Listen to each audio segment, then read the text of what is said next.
வணக்கம் நண்பர்களே, நீங்கள் பார்த்து கொண்டு இருப்பது உங்கள் கௌசிகா ரிவ்யூ. சரி வாங்க வீடியோக்குள்ள போய் என்ன நடக்க போதோ அப்படின்னு சொல்லிட்டு பாத்தீங்கன்னா, கரெக்டா நம்ம மல்லி இருக்காங்களா, அவங்க இருந்து எவ்வளவுதான் கஷ்டப்பட்டாலும் பிரச்சனை இல்லடா, வாழ்க்கையில எனக்கு வெண்பா முக்கியம், மறுபக்கம் விஜய் முக்கியம், இவங்க ரெண்டு பேருக்காக நான் எந்த எல்லைக்கு நான் போவேன், எவ்வளவு பெரிய பிரச்சனை நான் தாங்குவேன் அப்படின்னு சொல்லிட்டு உறுதியா நின்று இருக்காங்க. இந்த உறுதியை பார்க்கும்போது நமக்கே ஒரு பக்கம் வாவ், இந்த மாதிரி ஒரு பொண்ணு கிடைச்சா வேற லெவல்ல இருக்குடா, வாழ்க்கை சிறப்பா அமையடா அப்படின்னு சொல்லிட்டு சந்தோஷமா தான் இருக்கு. இருந்தாலும் இதுல இன்னும் நிறைய ட்விஸ்ட் எல்லாம் இருக்குங்க. அப்படி என்னடா ட்விஸ்ட் சொல்றா அப்படின்னு சொல்லிட்டு நீங்க அவளோட வர்றது எனக்கு நல்லாவே கேக்குதுங்க. அது என்னன்னு சொல்லிட்டு பாத்தீங்கன்னா, கரெக்டா நம்ம மல்லி இருக்காங்களா, அவங்க வந்து விஜய் கிட்ட பேசினு இருக்காங்க. அந்த சமயத்துல உங்க அக்கா மேலதான் எனக்கு சந்தேகமா இருக்கு அப்படின்னு சொல்லிட்டு எந்த ஒரு பொண்ணா இருந்தாலும் டக்குன்னு சொல்லிடுவான். ஆனா விஜய் கிட்ட இவங்க எதுவுமே பேசல. விஜய் இருந்து சொல்றாரு அவரே ஓப்பனா, எங்க அக்கா தான் இதெல்லாம் பண்ணாங்கன்னு சொல்லிட்டு எனக்கு தெரிய வந்துச்சு. நான் என்ன பண்றதுன்னு சொல்லிட்டு எனக்கு ஒன்றும் புரியல. எங்க அக்காவை தண்டிக்கிறதா, மறுபக்கம் உங்ககிட்ட மன்னிப்பு கேட்கறதா, எனக்கு ஒன்றும் புரியல. ஒரே குழப்பமா இருக்கு. நீ தான் எனக்கு எதனா ஒரு தீர்வு சொல்லணும் அப்படின்னு சொல்லிட்டு சொல்றாங்க. எதுவுமே சொல்லாம மல்லி சைலண்டா இருக்காங்க.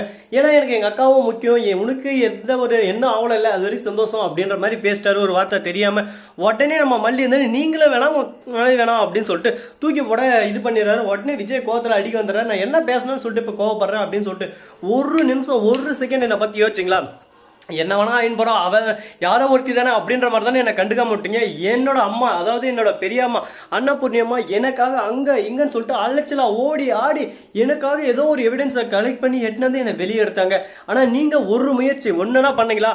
உங்களுக்காக நான் எவ்வளவு பண்ணிருக்கேன் நினைச்சு பாருங்க, எல்லாத்தையும் நினைச்சு பாருங்க அப்படின்னு சொல்லிட்டு சொல்றாங்க. இதெல்லாம் கேட்டதை நம்ம விஜய்க்கு அப்படி சும்மா ரொம்பவே கேவலமா இருக்கு. அவளோட கேரக்டர் நினைக்கும் போது என்னடா இந்த அளவுக்கு நம்ம சீப்பா போயிட்டோம்லே, கொஞ்சம் கூட நம்மள நம்பி வந்த பொண்ணு என்னமே நம்ம பண்ண மாட்டோம்லே. ஆனா நமக்காக மல்லி எந்த எல்லைக்கும் போயிருக்கா, கோர்ட் வரையும் போயிருக்கா அப்படின்னு சொல்லிட்டு ஒரு பக்கம் விஜய் யோசிச்சு பாக்குறாரு. வெண்பாவுக்காக எந்த அளவுக்கு இறங்கி வேலை செஞ்சான்னு சொல்லிட்டு வெண்பா வந்து, அம்மா நீங்க தான் எனக்கு முக்கியம், உங்களை விட்டா எனக்கு வேற யாருமே எனக்கு தேவலமா, நீங்க மட்டும் போதுமா எனக்கு அப்படின்னு சொல்லிட்டு கட்டி அணைச்சிக்கிறாங்க.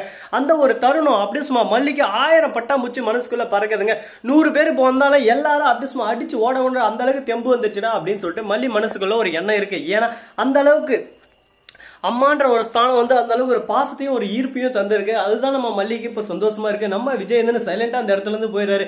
இப்போதைக்கு நம்ம எதுவும் பேச வேணாம், இப்போதைக்கு நம்ம எது பேசினாலும் அது தப்பா தான் முடியும். இன்னும் ஒரு 2 நாள் இந்த கோபம் சச்சர் எல்லாமே ஒரு பக்கம் ஆறட்டும், அதுக்கப்புறம் நம்ம பாத்துக்கலாம் அப்படின்னு சொல்லிட்டு மௌனமே சிறந்ததுன்னு சொல்லிட்டு சைலண்டா இங்க இருந்து விலகிடுறாரு. அவர் விலகி போறது ரொம்பவே நல்ல விஷயம்னு சொல்லிட்டு நான் நினைக்கிறேன். நீங்க என்ன நினைக்கிறீங்கிறத மறக்காம கமெண்ட் செக்ஷன்ல தெரிவிச்சு விட்டு போங்க. சரி, இந்த மாதிரி எல்லாம் ஒரு பக்கம் நினைச்சுட்டு இருக்கும்போது மறுபக்கம் என்ன நடக்குன்னு சொல்லிட்டு பாத்தீங்கன்னா, நம்ம விஜய் இருக்காருல, அவரு வந்து சிறப்பான ஒரு ஆளுன்றதை நிரூபிச்சிட்டாருங்க. அந்த ரவுடி பையன் இருக்கால, அதாவது திருட்டு பையன் கம்நாட்டி திருடி நம்ம விஜய் பேக் மல்லி பேக்ல வச்சானே, அவனை போய் அடின்னு போலீஸ் ஸ்டேஷன்ல அடிக்கிறாரு. திரும்ப உண்மையை சொல்றான், என் மனைவி என்ன எந்த அளவுக்கு என்ன இன்ஸ்டால் பண்ண தெரியுமா, உண்மையை சொல்றான்னு சொல்லிட்டு, உங்க அக்கா தான் சார் எல்லாமே பண்ண சொன்னது, எல்லாமே என்கிட்ட எவிடன்ஸ் இருக்கு. டே இந்த மாதிரி ஒன்று யார் சொன்னது, எங்க அக்கா மேல பழி போட்டா மவனை பொழந்து கட்டுருவான். டே நீ எல்லாம் மனசுனால வேற எதனாடா, உண்மையா சொல்லுன்னு அடிக்கிறேன், உண்மையா சொன்னா என்னத்துக்கு உண்மையா சொன்னன்ற மாதிரி அடிக்கிறியா அப்படின்னு சொல்லிட்டு, இது என்ன ஆதாரம் இருக்குன்னு சொல்லிட்டு கேட்க, இந்த மாதிரி எதனா ஒரு பிரச்சனை வரும் அப்படின்னு சொல்லிட்டு தான் என் ஃப்ரெண்டை விட்டு நாங்கள் பேசத்தான் ஆல்ரெடி வீடியோ எடுக்க வச்சுட்டு அந்த வீடியோ பாருங்கன்னு சொல்லிட்டு வீடியோ எடுத்து காட்டுறாங்க. அதை பார்த்ததும் ஷாக் ஆயிடுற ஒரு பக்கம் நம்ம ராஜேஸ்வரி இன்னும் சொல்றாங்க.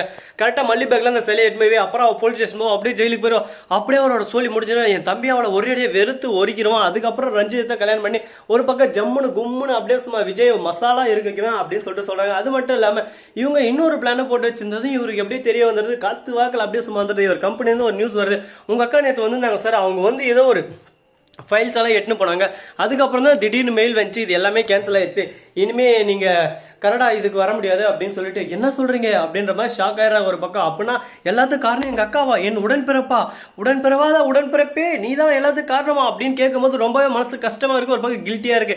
என்னங்க பண்றது, நடந்துச்சு, அடுத்து என்ன பண்ணலாம், எப்படி முன்னேறலாம் அப்படின்னு சொல்லிட்டு அடுத்தடுத்த விஷயத்தை பார்த்து நம்ம முன்னேற போயினே இருக்கணும். அதை விட்டு ஒரே விஷயத்த நம்ம என்ன இருந்தாலும் வாழ்க்கையில முன்னேற முடியாதுங்க.